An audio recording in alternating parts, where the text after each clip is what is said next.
y la patria, pero también del golpe militar.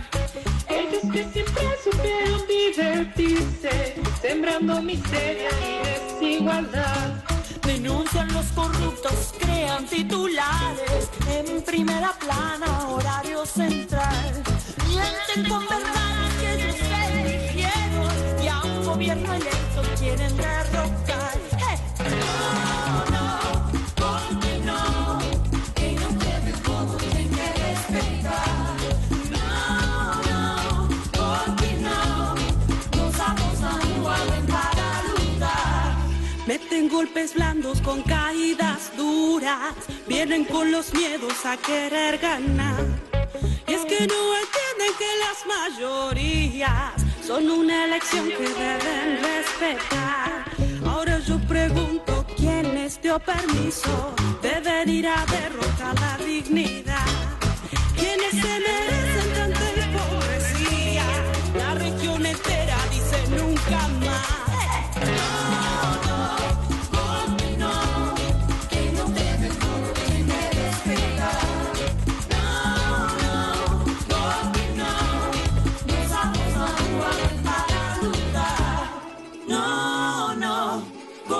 No, nos vamos a jugar para lutar. No, no. América Latina, América del Sur se une para cantar, se unen algunos artistas para cantarle a la democracia y repudiarlo, estos golpes blandos, estos golpes de Estado, estos procesos desestabilizadores tan comunes en estos momentos de nuestra región y que a estas horas obviamente tiene su principal epicentro en Brasil, pero que tampoco da descanso en Venezuela.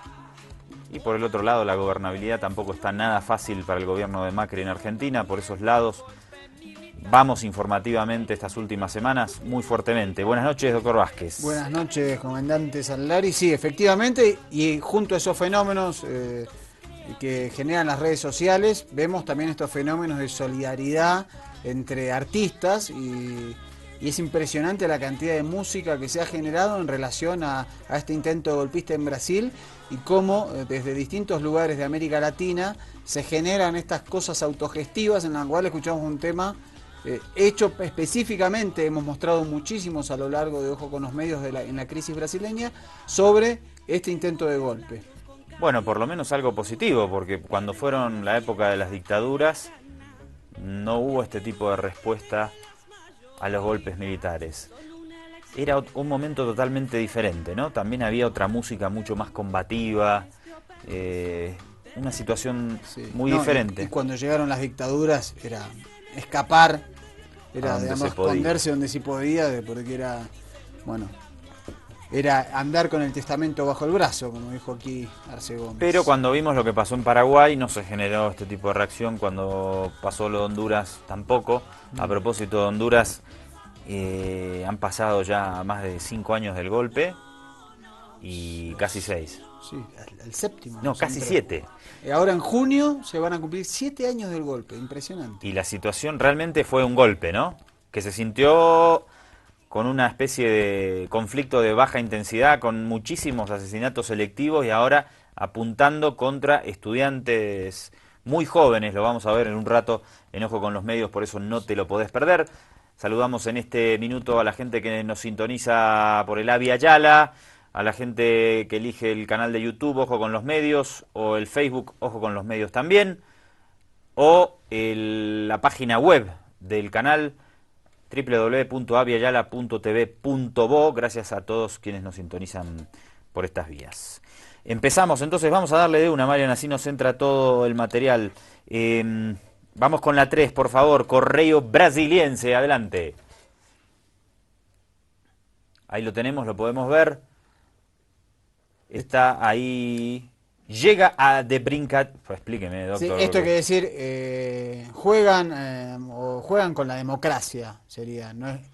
Están haciendo bromas con la democracia, básicamente. Abajo está el nuevo presidente de diputados. Sí, y arriba está Cardoso, José Cardoso, el abogado de la... Ah, no lo reconocía, José Cardoso. Y Caleiros, Renan Calheiros, el presidente del Senado. Sí, bueno, graficando un poco este ida y vuelta completamente desopilante, en lo cual, digamos, el presidente interino de la Cámara de Diputados anula el impeachment y al siguiente día... No, perdone, al mismo día, porque Al lo mismo hizo de claro, noche. lo hizo de noche, Es verdad. la primera vez, Mariano, que el programa Ojo con los Medios que hicimos ayer Quedó- no sirve sí. absolutamente para nada, Sí, ¿no? impresionante. Ayer estábamos discutiendo qué iba a pasar porque el nuevo presidente de diputados había suspendido la sesión del 17 de abril pasado y justo unos minutos después de que termina Ojo con los Medios se echa para atrás. Dice la red O Globo que le advirtieron o lo amenazaron con retirarlo del partido. Para mí le pusieron algo más sobre la mesa. Después hay otra teoría que dice otros datos que indican que estaba en una especie de confabulación junto a Eduardo Cunha. Más adelante te lo vamos a explicar. Es realmente complejo toda esta Sí. telaraña, ¿no? Y hoy en las columnas que habitualmente hace Andrés en la página de la Via Yala, en la sección internacional, la subimos a nuestro Facebook, ¿no? A raíz justamente con este titular que es Brasil insólito, el presidente de diputados revocó su propia anulación del impeachment contra Dilma Rousseff.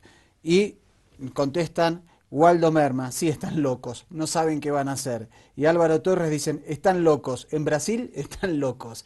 Y me parece que es una síntesis que, digamos, uno querría hacer a veces análisis un poquito más en profundidad sobre la situación política, pero es tan cambiante digamos, y tan impredecible que... Y la institucionalidad de Brasil ha quedado seriamente en entredicho después de todos estos, de estas idas y venidas que se sucedieron en las últimas semanas. Realmente una cuestión impresionante. Vamos a ver una nota de AFP y a lo largo del programa de hoy vamos a explicarte este tema. Bueno, un ratito nomás, en unos minutitos te lo explicamos más a detalle. Lo que pasa es que hay que hablarlo y yo no soy amigo de hablar tanto, creo, ¿no? Después me dicen que chamullo todo el rato, dice Julio Peñalosa. Pero vamos a ver a AFP, dale. El jefe interino de la Cámara de Diputados de Brasil, Valdir Maranhão, dio marcha atrás en su decisión de anular el voto sobre el juicio de destitución contra la presidenta Dilma Rousseff. En un breve comunicado divulgado la madrugada del martes, el diputado revocó la decisión de invalidar la sesión del 17 de abril, cuando la Cámara Baja aprobó el proceso de impeachment. El anuncio es una formalidad. Horas antes, el presidente del Senado, Renan Calheiros, ya había decidido que el procedimiento de destitución continuaría con una votación este miércoles. Para Calheiros, la medida anunciada por Maranhão de anular la votación era una broma a la democracia y aceptarla atrasaría el proceso. Todo indica que 81 senadores votarán el miércoles para iniciar el proceso de destitución de la mandataria. Si se aprueba el juicio político, Rousseff será removida del poder por hasta 180 días, y el vicepresidente Michel Temer, ex aliado del gobierno y hoy su mayor enemigo, asumiría el poder. Rousseff es acusada de maquillar las cuentas públicas. Vamos a hacer un repaso medio rápido. Desde que Dilma Rousseff gana la segunda vuelta en las elecciones de 2014, ya empiezan, como la derecha se da cuenta que no pensaban que le iban a ganar en la segunda vuelta a Aécio Neves. Por poco ganó Dilma. Mandaron a hacer el recuento de los votos, no lograron encontrar ninguna grieta institucional y empezó el tema de, bueno, no podemos ganar en las urnas, hagamos un juicio político. Queremos hacer un juicio político. ¿Qué razón le encontramos? Fueron trabajando eso. Fueron calentando el ambiente con una gran campaña de deslegitimación mediática, etcétera, etcétera. Todo esto ustedes ya lo conocen. Este año hubo grandes movilizaciones a favor del impeachment y en contra. En marzo, hasta ese momento, el vicepresidente Temer se mostraba leal a Dilma Rousseff, por decirlo de una manera amable. El 30 de marzo te mostramos el otro día, hace nada. Digo porque esto es muy vertiginoso. Un tuit de él, diciendo, no hay razones para un juicio político contra la presidenta, si se lo hace es por razones políticas. La presidenta Dilma quiere llevar a juicio a varios diputados de la Cámara por cuestiones de corrupción, entre ellos Eduardo Cunha. Que podemos decir que Eduardo Cunha también se mantuvo leal, porque había 12 juicios políticos que se pedían en la Cámara de Diputados y él no les daba curso. Hasta que Dilma Rousseff dice, no, Eduardo Cunha es un corrupto y tenemos que hacerle un proceso para sacarlo de su lugar. Entonces empieza una guerra de Cunha contra Dilma que finalmente se va a lograr imponerse. Consigue Cunha todos los votos necesarios, más de 2/3, para mandar ese juicio político a senadores. Eso es el 17 de abril. Ahora ayúdame porque ya me pierdo. El viernes pasado era inminente la Bueno, lo que pasó después, digamos, obviamente parte del PMDB que se va del gobierno, parte que se queda. Eso pasó antes del 17, ¿no? Que ahí se rompe el equilibrio político. El viernes pasado, el Tribunal Supremo Federal, el Tribunal Supremo de Justicia, remueve a Eduardo Cunha, que es un impresentable con cuestiones de corrupción, es un reo de la justicia, lo remueven, dice, no está apto moralmente para conducir o para presidir la Cámara de Diputados. Ok, asume el que era vicepresidente, se me va el nombre ahora. Marañao. Valdir Marañao.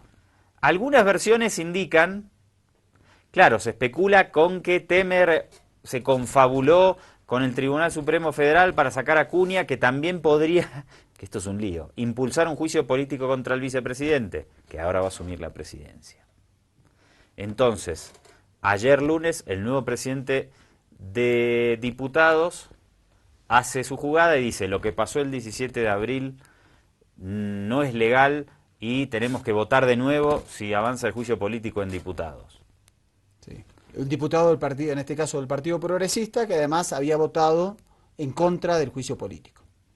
Al rato, el presidente del Senado, Renan Calheiros, dice no tiene validez lo que dice el nuevo presidente de Diputados y la sesión que empieza mañana a las 8 de la mañana, hora boliviana. La sesión que empieza mañana igual va. No se sabía qué iba a pasar. Habrá 2 presidentes, definirá el Tribunal Supremo Federal, no sabemos. Horas después se ve que lo presionan, lo aprietan muchísimo a Marañao y Marañao dice, no, me equivoqué. En realidad está bien el juicio que hizo Diputados.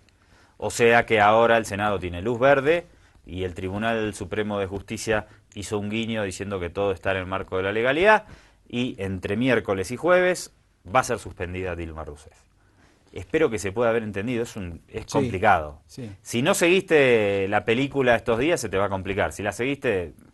En síntesis, lo que vas a ver mañana a última hora o el día jueves es a la presidenta... El jueves va a ser. Sí, a la presidenta Dilma Rousseff bajando las escalinatas del Palacio Planalto, la Casa de Gobierno en Brasilia, y asumiendo el vicepresidente Michel Temer del PMDB, Partido de los Caudillos, Partido de la Socialdemocracia, de centro derecha, que va a tener la oportunidad de ver como un integrante de su partido es por tercera vez presidente de la República Federativa de Brasil sin haber sido votado para presidente, así como lo escuchás. Entre tanto se especulaba con que Dilma Rousseff podría presentar su renuncia para evitar ese escarnio público en la Cámara del Senado, tal como lo vivió aquel 17 de abril en Diputados. Ahora Dilma dijo que no va a renunciar, que también parece una salida inteligente porque los líderes políticos que están por detrás de esta operación política están súper deslegitimados. Sí. No se sabe si van a aguantar, tienen 2 años más para gobernar o si van a tener que llamar a elecciones anticipadas. Para dar una idea, en enero del 2019 este gobierno debería ceder el mandato al próximo elegido constitucionalmente. Fíjate lo que falta, estamos hablando de mucho más de 2 años y medio de mandato.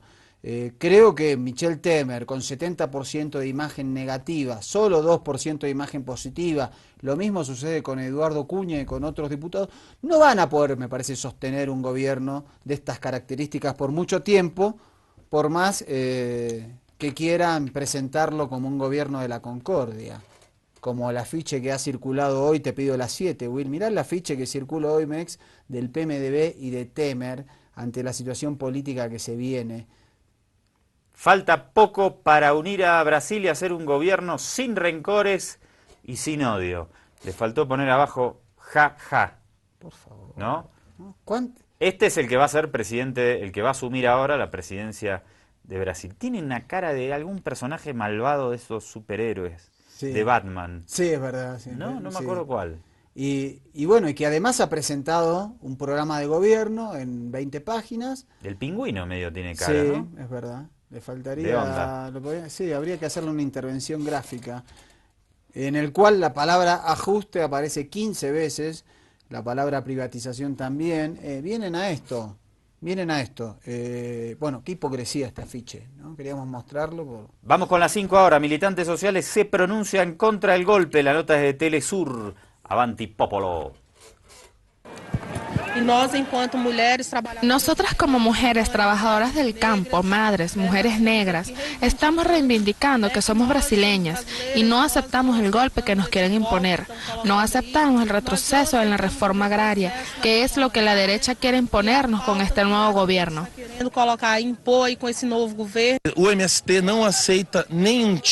El MST no acepta ningún tipo de golpe, comprendiendo que este gobierno de Michel Temer, que es un golpista, que intenta asumir de forma ilegítima, nosotros no lo reconocemos y a ningún gobierno que no sea elegido por el voto popular. No legitimamos a ningún gobierno golpista y nuestra tarea es inviabilizar este gobierno. Então, não legitimamos qualquer tipo de governo y a nossa tarefa é inviabilizar ese gobierno.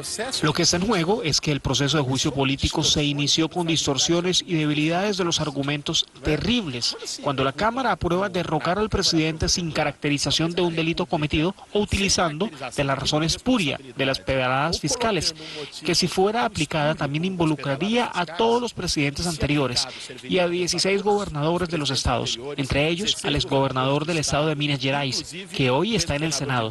El proceso ya está plagado de incertidumbre jurídica. El proceso ya está repleto de inseguranza jurídica.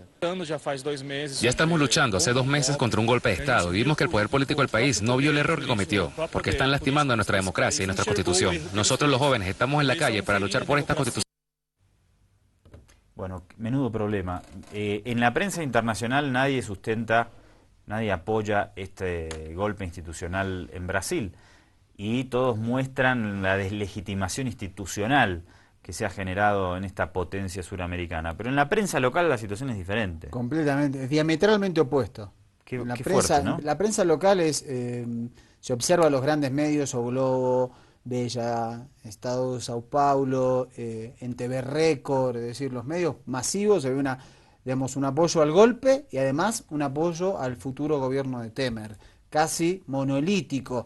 Nosotros veíamos, y te lo mostramos, el propio País de España publicando artículos diciendo la farsa o el circo, o incluso tratando esta es la vida de sultán de Eduardo Cunha, el que propició el impeachment contra Dilma. Es decir, unos titulares durísimos desde el New York Times, The Guardian, El País, incluso medios mucho más conservadores, hablando del peligro institucional que implica esto.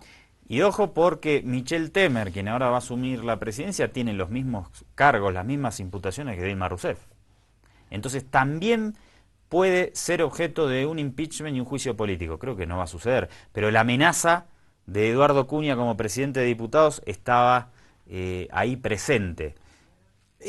Digamos, lo paradójico de esto es que de lo que se le acusa a Dilma Rousseff es una característica que se utiliza en la administración pública del Brasil con mucha asiduidad, y la inició Fernando Henrique Cardoso hace ya casi 20 años, para que te des una idea de lo que se le acusa. Por otra parte, el 56% de los diputados y senadores que terminan sacando a Dilma al poder tienen acusaciones de corrupción, acusaciones de delincuencia, algunos tienen procesos penales abiertos, algunos de una gravedad inusitada, algunos incluso acusados de asesinatos. Estos son los personajes que sacaron a una mujer honesta, electa constitucionalmente por 54 millones de brasileños hace apenas 1 año y medio.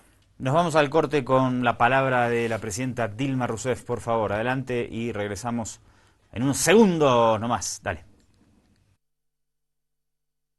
Quiero decirles que el pueblo brasileño votó por mí 2 veces. E agora, eu Y ahora quiero decirles que esos 54 millones de votos que recibí en las urnas en el año 2014, voy a honrar esos votos, voy a honrar esos votos. Por esa razón, quiero decirles que ese proceso de juicio político es un golpe de Estado. Renunciase. Nunca pensé en renunciar. Jamás me pasó esa idea por la cabeza. Ellos son los que están pensando en que yo renuncie. Yo jamás pensaría eso. ¿Por qué lo digo? Porque soy una figura que les provoca incomodidad. Porque mientras yo me mantengo de pie con la cabeza en alto, honrando a las mujeres, en la historia quedará claro que cometieron contra mí una gran injusticia, una injusticia ignominiosa. Que decir los nombres de los culpables. Este es un proceso que está siendo conducido por el expresidente de la Cámara, Eduardo Cunha, aliado con el vicepresidente de la República. Ellos dos le dieron al país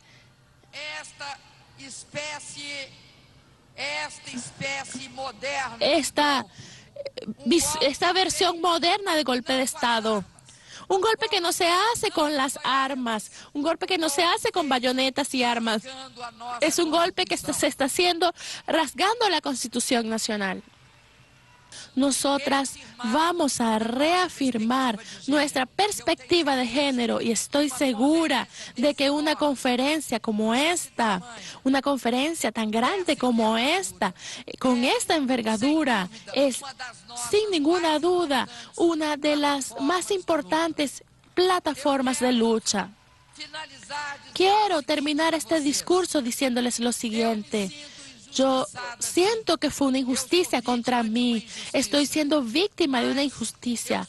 Pero soy un tipo de víctima que nosotros como brasileños y brasileñas somos. Sobre todo nosotras las brasileñas, que somos víctimas y que sin embargo luchamos. Somos unas víctimas que no desistimos. Somos víctimas con conciencia y capacidad de lucha. Muchas gracias y un beso para todas ustedes. Juntos debemos caminar, no estamos solos, nos debemos acompañar y javiar y hablar. Cada día nos parará hijo de calle, nadie nunca nos estoy solo, porque a mamá le... Segundo bloque de Ojo con los Medios, estamos en el área Yala, estamos en nuestra América, por si te quedaba alguna duda. Vamos a descomprimir un poco lo de Brasil con un absurdo que lamentablemente no lo es tanto. Sí, es una parodia sobre, en realidad, cómo se imparte justicia en Brasil, sobre, en este caso, la parcialización de una entidad estatal como la Policía Federal do Brasil. Dos materiales muy interesantes, queremos verlos con vos, compartirlos. Uno ya te lo habíamos mostrado, pero el segundo no. Y son imperdibles los dos. Lo interesante de esto es que en Sao Paulo, te cuento, Mariano, todo el mundo hablaba de esto, era furor en las calles, ¿eh? Lo que es impresionante es la cantidad de visitas que tiene en YouTube. Son millones de visitas. Comediantes que hicieron una parodia sobre todo este proceso que te contamos hace un rato y después los acusaron de ser funcionales o militantes del PT. Primero vamos a ver uno de los trabajos que hicieron y después el que hacen burlándose de que los acusan de ser el PT. Dale.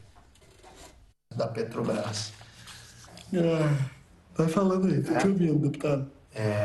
Bom, aqui a gente tem também o vereador Toledo e o deputado Carminho, eles que comandavam todo o esquema com as empreiteiras. Qual partido? Os dois são do PSDB. Eles aceitavam todo o dinheiro de Caixa 2, pegavam todo esse dinheiro e depositavam nas contas do exterior. Acá vamos a hacer una aclaración, es un informante reunido con un integrante de la Policía Federal, que es la institución que investiga estos casos de corrupción gubernamental.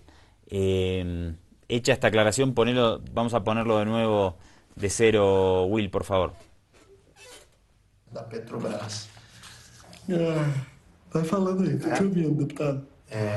Bom, aqui a gente tem também o vereador Toledo e o deputado Carminho, eles que comandavam todo o esquema com as empreiteiras. Qual partido? Os dois são do PSDB. Eles aceitavam todo o dinheiro de Caixa 2, pegavam todo esse dinheiro e depositavam nas contas do exterior, as contas do partido ilegais. Lá até tenho essa lista aqui, ó, de todas as contas, com todos os nomes, o dinheiro, de tudo. Isso acontece há pelo menos uns 25 anos. Tá aqui, ó. É que tá tudo documentado aqui. Tem assinatura aqui, ó. Tem assinatura, dois deputados do PSDB. Não precisa, irmão. Parece que você não quer ir pra casa, deputado. Bom, tem essa aqui, acho que essa vai te interessar, então, porque é a lista com todos os políticos que aceitaram dinheiro em troca do voto a favor da reeleição do presidente Fernando Henrique. Vamos guardar isso aí? Tem certeza? Porque isso é que eu acho importante. Acho que é importante você fechar a pastinha. Isso, abre mais não. Porra, me ajuda a te ajudar aí. Bom, eu já te mostrei. Acho que. Não, esse aqui, bom, não sei se te ajuda, mas é um jantar que teve em Paris. Essa aqui é a continha do jantar. 50 mil reais foram gastos de dinheiro público, né? Quem que tava lá? Foi uma reunião do PSDB com o MDB. Eles se encontraram em Paris e eu tava lá, inclusive. O que vocês comeram lá? A gente comeu muita coisa, 50 mil euros, mas muita bebida, muito champanhe, muito vinho que a gente levou até pra adega nossa, pessoal. Bacana, mas... Tá em francês isso aqui. O que é isso aqui, ó? Esse aí é arroz de Lula. Machado, pode emitir mandado de prisão. Avisa lá pro juiz que a gente pegou... Bueno, acá evidencia la parcialidad. Porque además, para entender, calamar quiere decir Lula. Entonces, como habían comido calamares, orden de detención para Lula. Orden de detención para Lula. Esa era la brincadeira. Después de hacer este spot, sale el establishment de derecha y conservador en Brasil y dice: ustedes son unos petistas, simpatizantes o militantes del gobierno. Le responden, este es un grupo de comediantes muy conocidos, con este spot que viene ahora. Brinde ao comunismo, à volta da excelente União Soviética e ao fim das investigações contra o PT e os aliados desse partido maravilhoso que deveria se manter no poder por muito tempo, independente de qualquer coisa que aconteça dentro dele, alguma corrupção, de tucanos que estão ali infiltrados. Companheiros do humor, a casa caiu. Cara, que baixo astral é esse, Antônio? Ligaram os pontos. Esses comentaristas de política do YouTube são muito inteligentes. Mas do que você tá falando de quê, cara? Fomos desmascarados, João. Fomos desmascarados, entendeu? Nós já perdemos mais de 1 milhão de seguidores e de inscritos na última hora. Que isso? 13 milhões. Não! Já perdemos 27 milhões. Não para! Descobriram nosso esquema com o PT. Como? Tá tudo muito bem explicado em memes de Facebook, Fábio. A arte é um pouco ruim? Poderia melhorar? Poderia. Mas é inegável que eles fizeram um excelente trabalho de investigação. Farejaram todos os nossos rastros. Mas também pudera, né? Alguém deu muita pinta, não é, seu Gregório? Deu pra caralho! Eu não consigo disfarçar! O Lula é um ladrão que roubou meu coração! Quando eu vejo, gente, não dá, é mais forte que eu tenho que defender o PT. É um partido ilibado, honesto pra caralho! Fábio, pega logo os 7 milhões e meio que o Lula mandou pra gente pela Lei Rouanet e coloca numa maleta que a gente vai ter que sumir por uns tempos. Gente, se vocês quiserem, a gente pode ir pra uma das minhas inúmeras coberturas no Leblon. Tipo, são muitas e ninguém nunca vai suspeitar que a gente tá no Leblon. Eu vou ligar pro Lula, foda-se, eu vou ligar pra ele. Eu já liguei pro Lula pra única linha que ele tem que não foi grampeada, que só nós temos acesso, e ele não atendeu. Ah, meu Deus! Não fale em Deus! Nós somos satanistas! Como é que a gente fez tudo direito? A gente fez 600 vídeos pra disfarçar. A gente fez 20 vídeos falando só mal de governo. E quando a gente foi fazer o único vídeo que a gente realmente queria fazer, os coxinhas vão lá e desmascaram a gente. Aí fica foda. Terminou aí, Fábio Porchat? Ainda não, Antônio Tabet! São muitos dinheiros! Nós ganhamos 7 milhões e meio de reais por vídeo que ganhamos do governo através da excelente Lei Rouanet para falar bem do atual governo e incutir na cabeça dos jovens as ideias comunistas. Bom, pelo menos a gente tirou esse dinheiro da boca dos pobres, que seria investido nessas bobagens de saúde e educação, e botou no nosso bolso, né?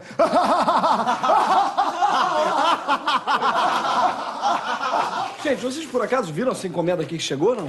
Não, que encomenda? Alguém mandou isso aqui pra gente. Será mais dinheiro? Não, é muito melhor que dinheiro. Oba, sanduichinhos de mortadela! Não!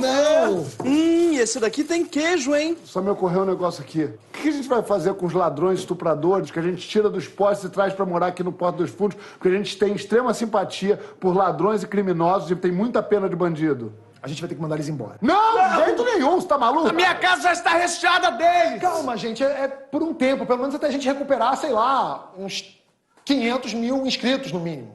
Peraí, desculpa, gente, rapidinho. É ela? É ele ou ela? Sabatella? Oi, você tá com o Wagner Moura aí? Fala pra ele mandar um WhatsApp pro Zé de Abreu ficar tranquilo que ainda não descobriram Danilo Gentili. E fala pro Lobão parar de mandar cartinha pra Chico e Caetano, senão ele também vai ser desmascarado. Olha só, gente, agora questão de ordem. Como é que a gente vai fazer para continuar apoiando o governo corrupto, levando nossos milhões por fora e sem nunca ser punido, hein? Como? Bueno, algunas cuestiones son internas, pero creo que en general se entiende perfectamente la idea y la exacerbación del absurdo que llevan adelante este grupo de comediantes que hacen este video luego, les reitero, de ser acusados de defender al Partido de los Trabajadores. Que además esto no se ve a través de medios masivos de comunicación, pero que también aquí está lo interesante de cómo se difunde a través del fenómeno de redes sociales. Sí, en este caso el video que acabas de ver tiene 4.324.241 visualizaciones.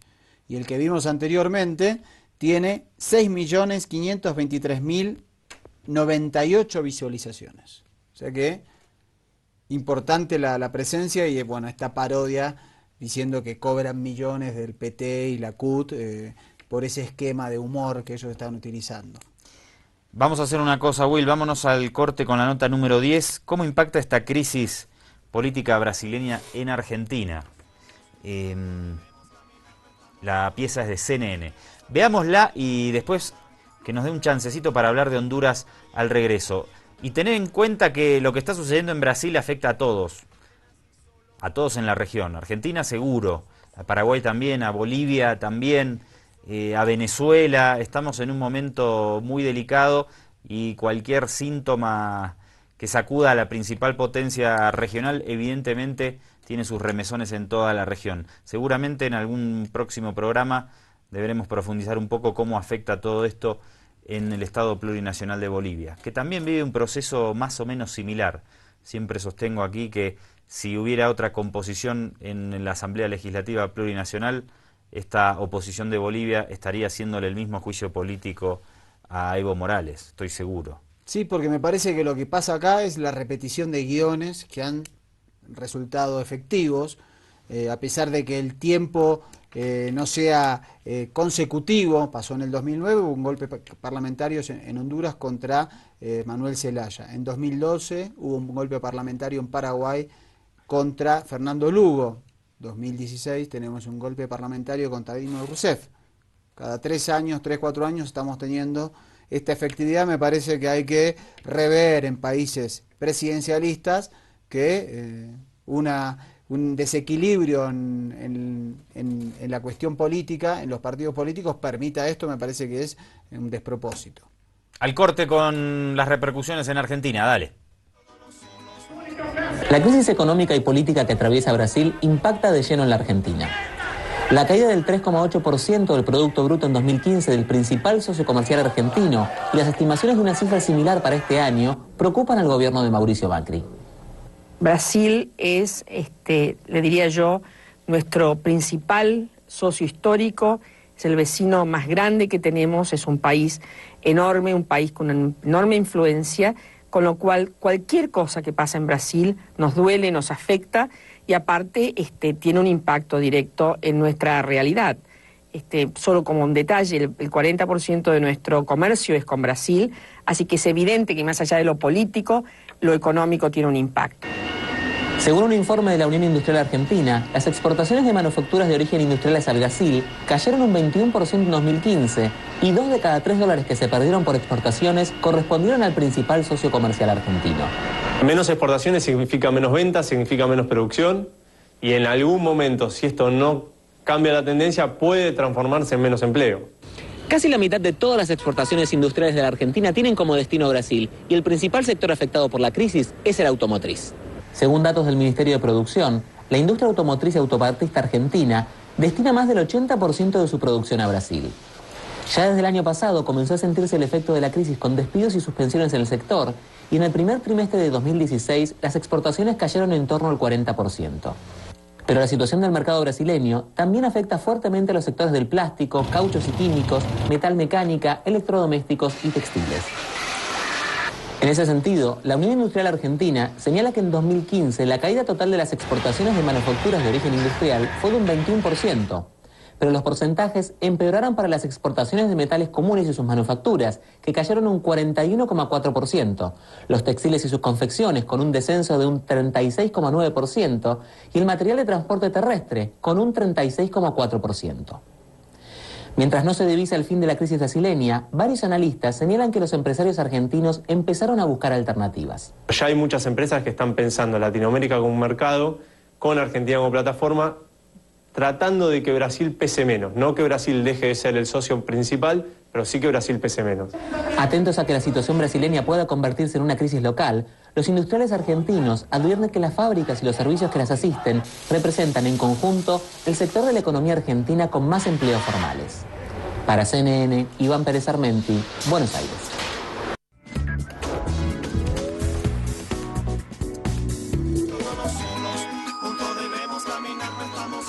No estamos solos, dice la canción Singa por ahí. Por suerte nos comunicamos por todo lado con ustedes. Gracias siempre por el feedback, se dice en inglés, ¿no? Feedback. El feedback. Un abrazo grande. Estaba acá chateando con Ariel hasta Córdoba, en Argentina. Parece que es habitual televidente de Ojo con los Medios. Le mandamos un abrazo. Ahí le estoy preguntando si es argentino o boliviano residiendo allí. Muchos bolivianos en Córdoba también. Sí, en Río Cuarto, por ejemplo, es una localidad, incluso tiene barrios exclusivos bolivianos muy fuertes. Trabajan mucho el tema del campo ahí.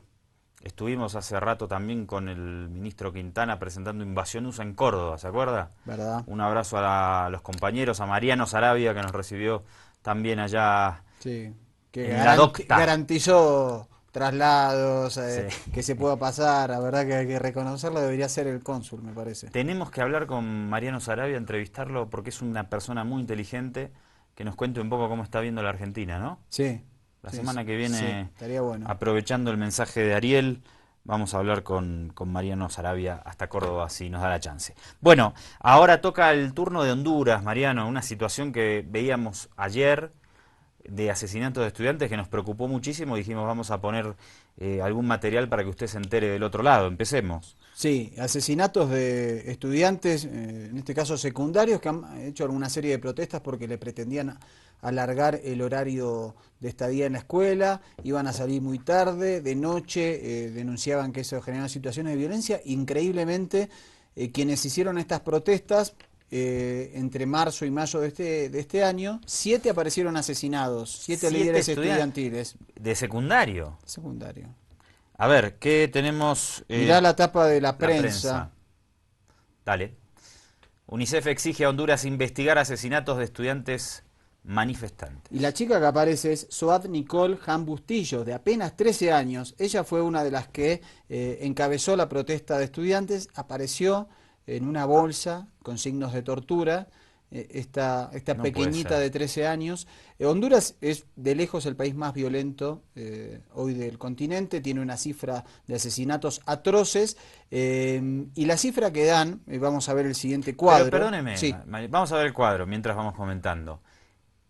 Yo no, si me pongo a pensar ahora en algún país donde haya asesinatos por cuestiones políticas de menores de 18 años, bueno, recuerdo los de Ayotzinapa, creo que eran mayores. Eran estudiantes rurales, efectivamente. Y lo que vemos aquí son los homicidios de estudiantes de educación superior. Mirá las cifras. 100 por armas de fuego, homicidios de estudiantes según nivel educativo, 383 de la secundaria entre 2010 y 2014. 205 que no la terminaron, 65 de la primaria, 112 de educación superior. Perdóneme, más de casi 1000 estudiantes asesinados de 2010. En los últimos 5 años son 950 y pico de estudiantes asesinados. No en todos los casos se trata por ser estudiantes o por ejercer alguna actividad. No en todos los casos son por cuestiones políticas. Pero Honduras tiene asesinatos, se calcula mensualmente 86 asesinatos de jóvenes y niños por mes. Pero en este caso que vos ponés aquí, que podemos ver de la niña que tenemos acá en el fondo, sí es claramente un asesinato político, una joven adolescente líder, 13 años nada más, sí. Aparece torturada. Fueron 4 con un método que podríamos hacer de escuadrón de la muerte, claramente un método paramilitar. Que se comenzó a usar en la década del 80. Sí, y esto se agrava además porque ante la protesta de los estudiantes en estos 2 últimos meses, el Estado hondureño lo que decidió fue militarizar las escuelas. ¿Usted se acuerda cuánto tiempo hablamos de la violación a los derechos humanos en Cuba a propósito de la visita de Obama? Oh. De nuevo la misma reflexión de siempre. Imagínese si casos como estos sucedieran en Cuba, o aquí en Bolivia, o en Venezuela. Suceden en Honduras y no pasa absolutamente nada. Y vos ahora seguramente te estás desayunando con este tema, como lo hice yo ayer, leyendo casualmente el titular de un medio. En realidad por WhatsApp me llegó la... No, y además, desde el 27 de junio de 2009, golpe de Estado contra Manuel Zelaya, se incrementaron en este quinquenio, en estos 6-7 años, estamos hablando de más de 25 periodistas asesinados.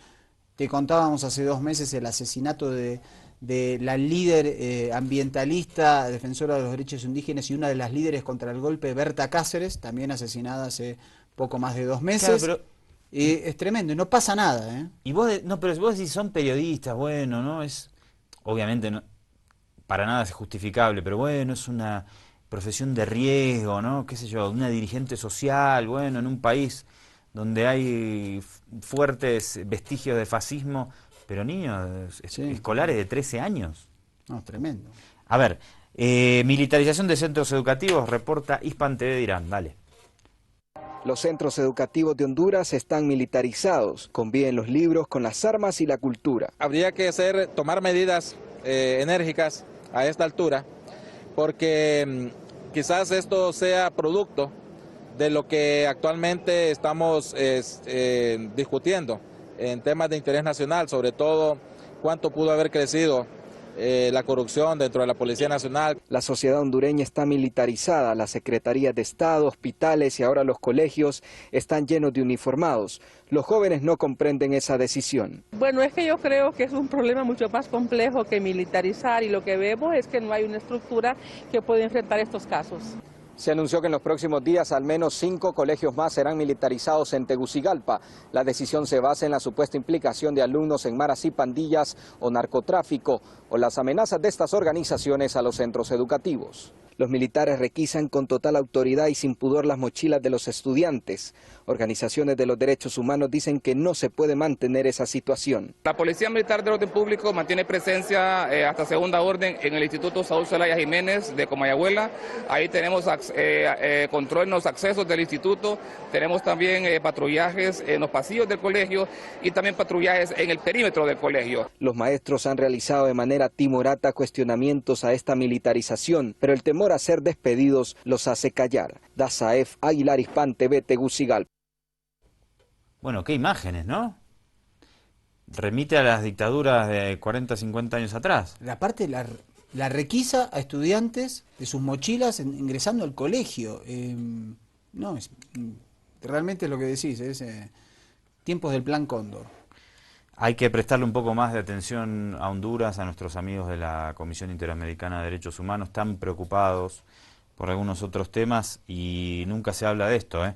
Mucho cuidado, y la responsabilidad nuestra también de los medios de poner en escena esto y que vos te enteres y tomes conciencia del otro lado.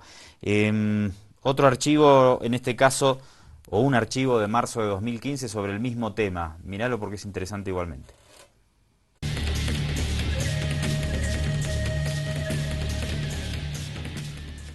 No podemos olvidar la memoria de nuestros mártires. Cada vez cada mes que pasa podemos remontarnos a los 80, podemos remontarnos al 2009, podemos hacerlo en el 2015 y nos siguen matando. Sin expresar el repudio rotundo que nos inunda a todos los profesores del Instituto Jesús Aguilar Paz por la muerte de los estudiantes que el día martes cayeron injustamente en esta lucha que es del pueblo. Nos sentimos indignados, por eso hemos estado aquí y por eso reclamamos justicia. De los pueblos y abono de los ejércitos de libertad. Es por eso que señores como estos se han rebajado y no son militares. Lo que son escuadrones de la muerte que andan persiguiendo, asesinando y no tienen ni dignidad porque sus hijos también son estudiantes. La lucha de los estudiantes es la lucha de todos, obreros, campesinos y mujeres. Porque dice que nosotros hacemos la violencia y son ellos los asesinos. Somos asesinos como ellos. Nosotros no somos asesinos como ustedes. Nosotros amamos la vida a pesar de llorar de la rabia, de querer hacer muchas cosas, pero no los hacemos porque sobre todo tenemos moral. Tenemos la ética de la que tanto se les ha hablado a ustedes. Pero esa ética que les han dado simplemente es para seguir órdenes, para cumplirlas, para ejecutarlas, para quitar blancos. Les han enseñado que las personas simplemente son blancos, que son objetivos.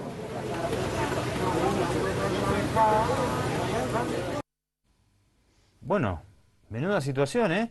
Tapándose para que la policía no los identifique y luego los ejecute en algún asesinato selectivo y extrajudicial. ¿Cómo era el nombre? Soad Han Bustillos. 13 años, ¿eh? 13 años. Era una de las líderes estudiantiles secundarias. Les puedo decir con conocimiento de causa, porque estuve en Honduras cuando fue el golpe de Estado, que las fuerzas de seguridad provocaban mucho miedo y pavor. Mucho miedo y pavor. Su actitud, la sensación de impunidad que daban, diciéndote que ellos podían hacer lo que querían con vos y que no les iba a pasar nada y que nada, no iba a quedar ningún tipo de justicia sobre ellos. Bueno, vamos a ponerle el ojo a este tema, por eso somos Ojo con los Medios, valga la redundancia. Doctor, un abrazo, somos Mariano Vázquez, Andrés Aldari de este lado. Te invitamos a reencontrarte con nosotros mañana a las 21 aquí, como siempre, por el Avia Yala. Un abrazo grande.